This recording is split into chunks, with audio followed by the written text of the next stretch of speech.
در دایره چورابینی‌های پیشگیری کننده بموری‌های سیرویاتی کارمندان مرکز تشکلی ترزی حیاتی سالم این نوبت به ایستگاه‌های راه آهن رفته عاید پیشگیری بموری‌های سیرویاتی و رعایت قاعده‌های سانیتری گیگینی را به مسافران نشان دادند.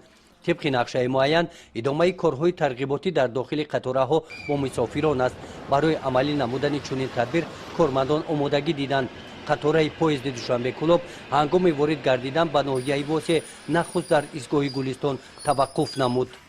هنگام وارد قطار گردیدن مسافران شکرانه آن را نمودند که در دوران صاحب استقلالی کشور راه آهن پهنبر گشوده شده ساکنان امکان دارند توسط آن تا مکان دلخواهشان رفته رسند.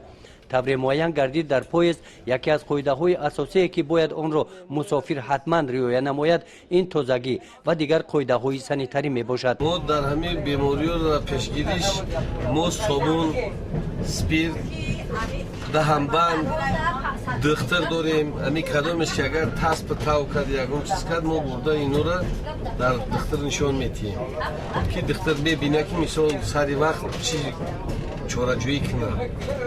ما همه وقت وگونامون تازه خدمت خلق تیاریم. کارمندان مرکز داخل حجره‌ها گردیده عاید بیماری‌های سیرویاتی و راه‌های پیشگیری آن با مسافران صحبت نمودند.